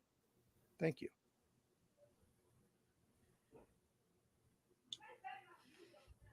You know, Heath, one thing I wanted to say about that piece in particular was, well, not one thing, but several things, was that, and it concerned me, because if a teacher were to touch a child in such a fashion, maybe it could even be worse. Is the school resource officer going to back up the teacher, or are they going to come to the aid of the child that's being maybe assaulted? Right. We don't know. We don't, because they're protecting that resource officer. I think you like to use this phrase, he's a slave to the master of the house. He's afraid to disgruntle or get any of the other faculty members in trouble. Well, he's either afraid or he's willing to do that job. He may be perfectly willing to be that guy. He may be perfectly willing to go out and protect the district. Is it? I mean, I've seen the guy, and I think I can safely say no one intimidates me. But I can definitely see where people would be intimidated by an individual like him. And here it said, I would take this footage to the Sheriff's Department or the Missouri State Police and have the officer discharged and file an assault that way. They, the sheriff, have more authority over the city PD. Would you like to give the answer to that one, Heath? The Cameron School District did this lawfully. They went to the city and got the approval from the city to create their own police department. And as part of that process, they now have exclusive jurisdiction for all police matters on the Cameron School District property. The sheriff, unless they are requested to come on the property and help, excuse me, unless the sheriff is requested to come help, he has no jurisdiction and he can't go in there and conduct an investigation. The police department, the Cameron School District Police Department, has its own fiefdom. They have a gate, and anything that happens on that property, they get to control. They get to decide if they're going to conduct an investigation, if a report is even going to be made. They have complete control. And the superintendent of the school district is the one that is in charge of the police department, and he gives the marching orders on what that police department will do. I want to take a couple of these comments. I like this one. A rough. But looks to me it's time for the board to force resignations or fall in line. Most educators are, in fact, now miseducated.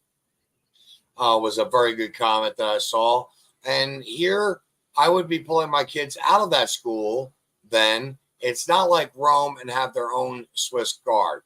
That police department is still under government rule, and that stinks to high heaven. And the other part about this, talking about this, pulling the kids, the private police department, it's the insurance liability. Because, correct me if I'm wrong, the superintendent, I call him His Excellency, but the superintendent, His Excellency, Matt Robinson, is not post-certified. No, he has zero qualifications to run a police department.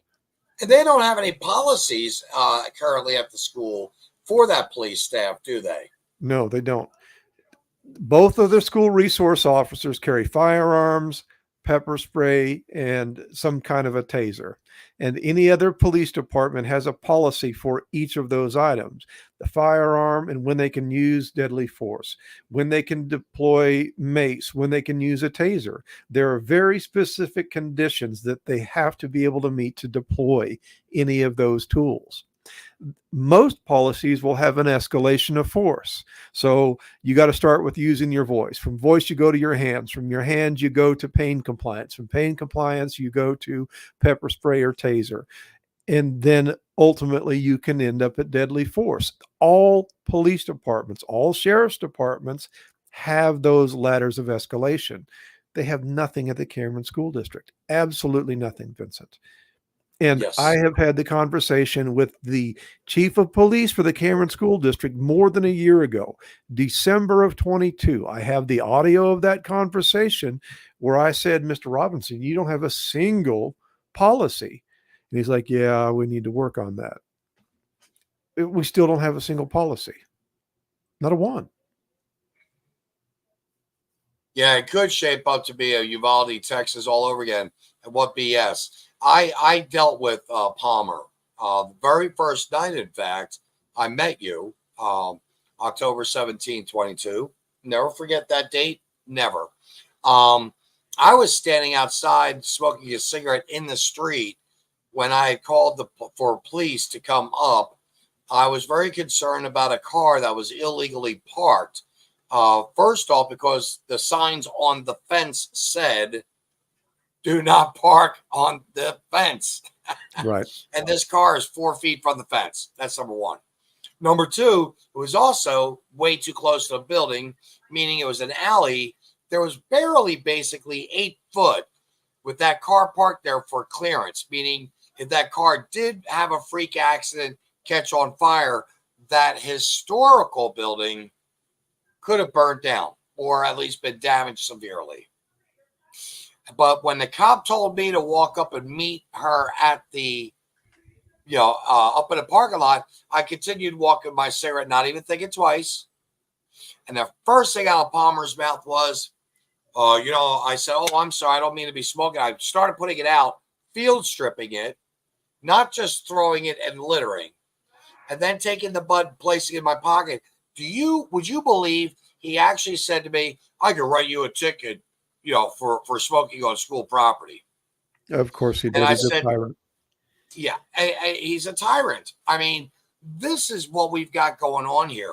Now, the other thing that really concerns me is the insurance. Who is going to be held responsible for a police officer's, I'm going to say, faulty actions? Let's just say this officer misreads the situation, grabs the wrong kid, throws that kid down, handcuffs the whole 9 yards, maybe blackens his eye doing it, and he's got the wrong kid. Who's going to be held liable for this? The taxpayers, because that would be a lawsuit that they wouldn't be able to win. They have no policies in place on the use of force. They don't do training on the use of force because they don't have any policies to train them on. And they should have known, because they should have a qualified chief of police. The school district is going to take it in the shorts and they're going to pass it on to the taxpayer. Of course, the taxpayer is going to pay for it. It's indefensible. It is. It's absolutely indefensible. It's so, Shakespeare once wrote, it's so, if foul was fair and fair was foul, that's so foul it wouldn't be fair. And that's really where we're at. And talking about taxpayers, I think this is a nice way to close here. By the way, folks, I didn't, and neither did Heath. We didn't pick apart your comments to the staff, to the school board personnel. I think you did enough job, a fine enough job that it was self-explanatory.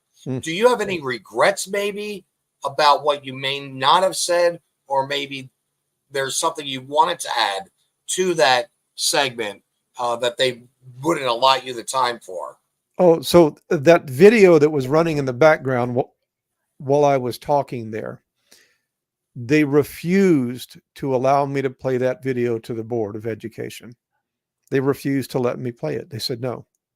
I could not show them the video of that woman putting her hands on me. I couldn't show them the video of Palmer shaking his head no when I asked Ward, if you saw the whole thing, then you saw her put her hands on me. You can see my mouth moving. I'm saying the words, then you saw her put her hands on me. As I'm saying that, Palmer's shaking his head no. He is telling that other officer, don't admit to what you saw. And I couldn't show him that video. I couldn't even show 30 seconds of the video. They said no. That's so sad, because really, and correct me if I'm wrong, please. It seems to me the overall spectrum of things, parental rights are being removed, children's rights are being removed, and the tax-paying citizens, every single tax-paying citizen in the school district, as well as within the state, are going to be the ones that are going to have to pay for their ignorance, their stupidity, their overzealousness, their abuse of the system. Yes. Yes. Well, those folks are supposed to serve the taxpayers. That is what they're supposed to do. They're not serving the taxpayer. Our Board of Education is beholden to the school district. They answer to the school district. They don't answer to the people. Right. Well, we've got one last one here, Heath. I want to share with the audience, and it is about the tax-paying citizen. And Chuckles the clown happened to be there that night, I think. Yes. So here we go, folks. This is amazing. What you're going, I think, in my mind. This is an amazing situation, because as a tax-paying citizen, well, you tell me how you feel about this. And I don't care if you live in St. Louis, if you live down in Kansas City, Springfield.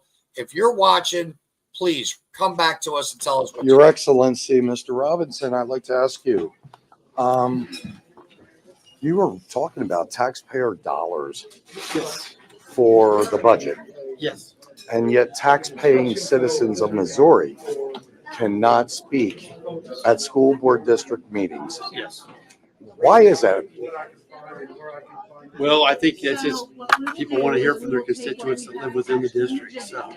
So the taxpayers like me that are giving you money to spend here, that have concerns about this system of education Right. is not allowed to speak. That's correct. Thank you.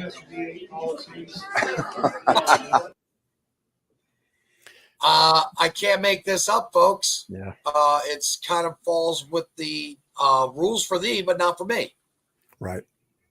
And I've had concerns all along, Heath, and you know that. That's why I'm in this up to my eyeballs. Right. Yeah, I my heart bleeds. I hurt for you. I hurt for Dan Landy, Paula Allen, for Colleen Harding, Lonnie Harding. I hurt for everyone. In fact, Greg Cox and Debbie Cox, Joyce Tigner, all Travis Eldridge. I mean, if I remember correctly, I heard that Greg Cox and Debbie Cox, believe it or not, have been fighting this type of stuff now for almost 20 plus years. Yes. When their kids were going to school, they were fighting the sexually explicit content in the books, and they were ignored too. 20 years ago. And it's only gotten worse, or so it appears. Oh, yeah. They say significantly worse. Well, I will tell you, Heath, I want to thank you very much for being on here. Like I said, we could probably, I mean, there were a couple other movements of the goalposts, as one would say. I think Dan Landy mentioned in the comments of the general public addressing the board, he said, I think we need, instead of just 3 minutes, 5 minutes. Sometimes I think some people need 7 minutes, in my opinion, which isn't that long. It really isn't. No. But you can't, they did at the meeting last night address that issue, and they did, in fact, increase it to 5 minutes, correct? Yes, they did. Yeah, that's a win for us. That's a win for us. The other thing is you address them about school policy, that same stack of paperwork that you were reading. You address them about that school policy, and if you don't mind, there were 8 people who read it. Can you tell me the content of what it should have been maybe caught by these educators on the school board? Well, they said at the end of the meeting that they did indeed catch it and correct it, but on page 16 of the clean version, so they had been through it. 8 of them had read it. They had been through it. They had made changes to it, and then they approved those changes among the 8 of them.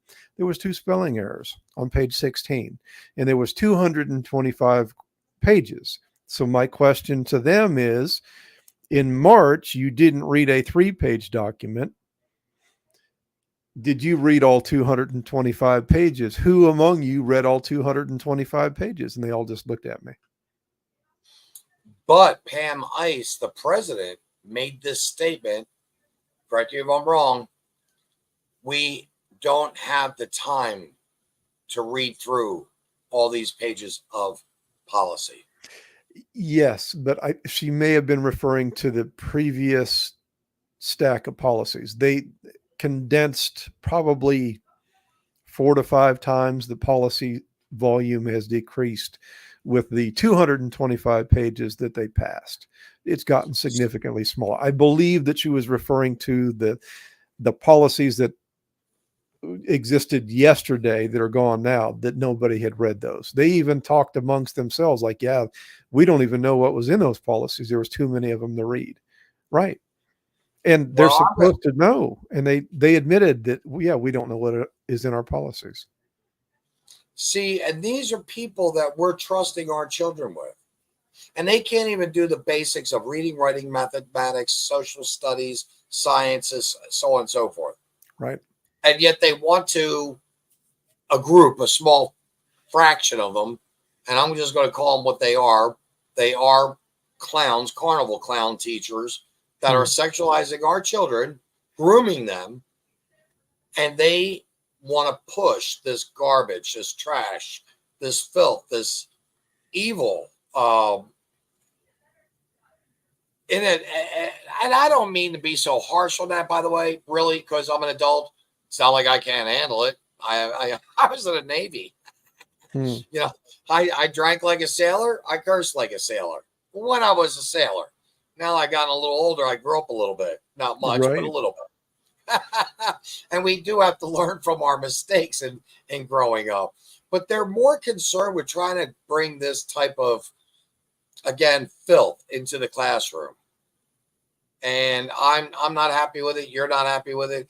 But I mean, I think the strides are getting better, and I think they're beginning to get boxed in, and I think they're beginning to eat themselves from within, personally. They are. So, is there anything you'd like to say in closing, Heath?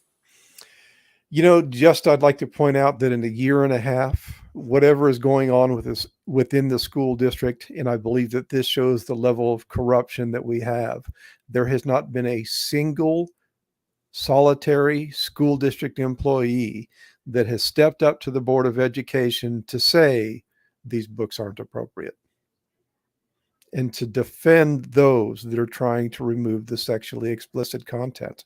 I believe that that gives us a look at how dirty and how corrupt our Cameron School District truly is.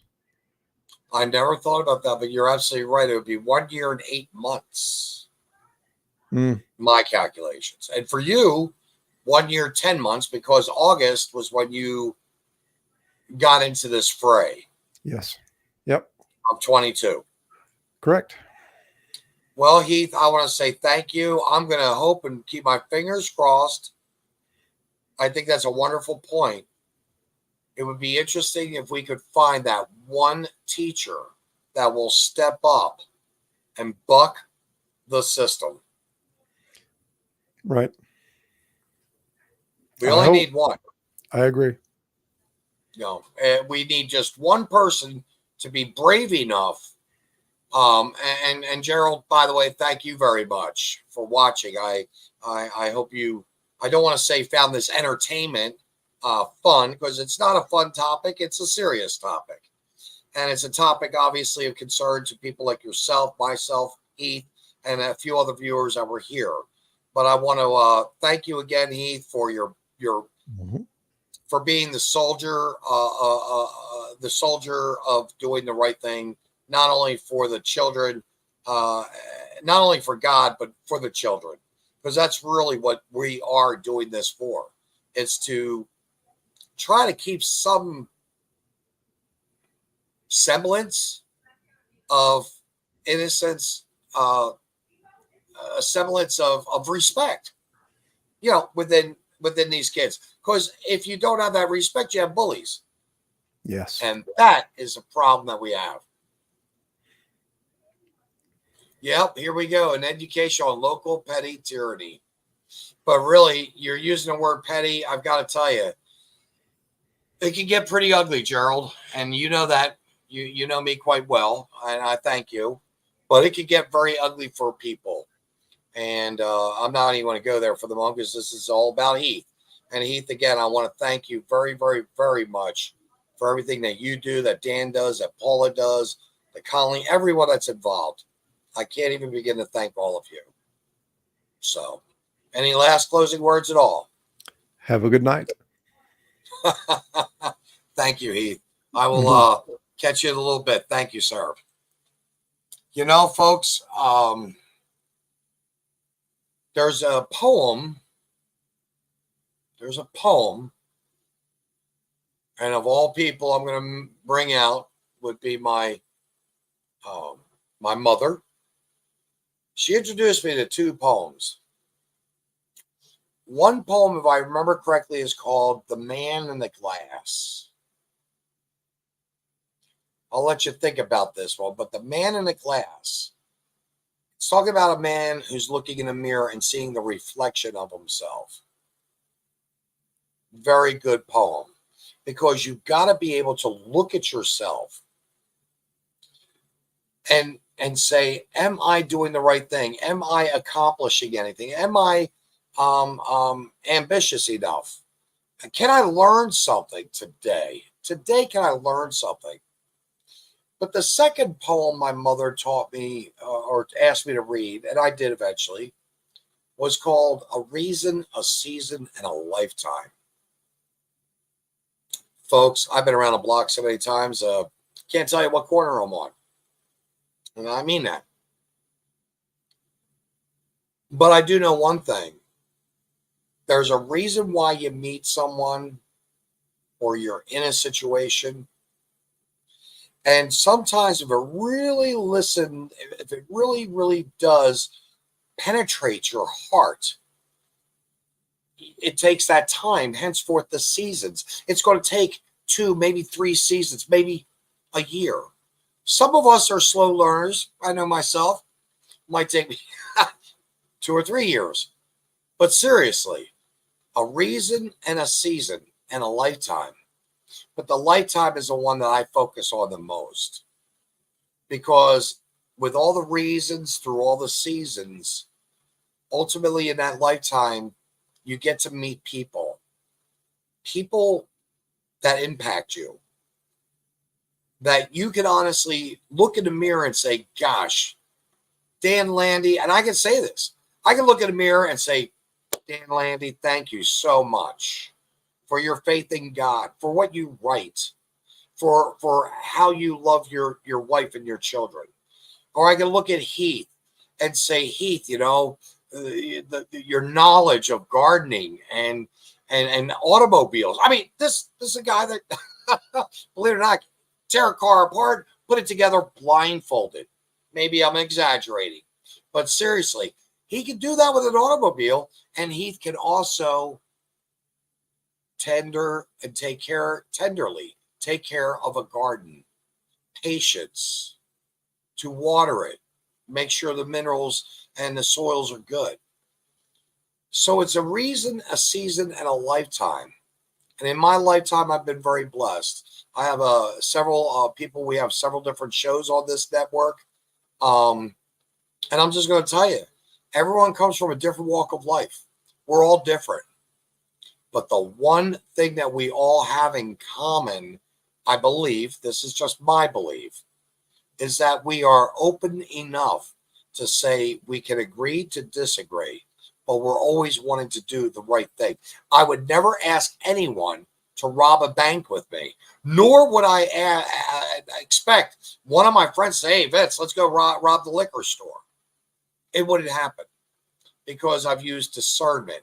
I know right from almost right. And folks, that's very important to know right from almost right. That doesn't mean you get to rub people's noses in it because you're right and they're almost right. It just means you have to have a little bit of kindness to follow through. As I said yesterday in the hallway when Mrs. Dick Cutt walked by me, I heard her say to a group of people, oh, we've got to be kind. We've got to be kind. And when she walked by, I made a comment to a group of people I was talking to. I want to find kindness and humor because sometimes those things will impact you the most and you'll remember it, retain it, and it may even influence your life. So I want to give a little shout out to my mother. Don't normally do that, but thank you for those 2 poems. The man looking in the glass, and a reason, a season, and a lifetime. Short poem. I suggest you, of course, just consider having a peek at it. You may surprise yourself.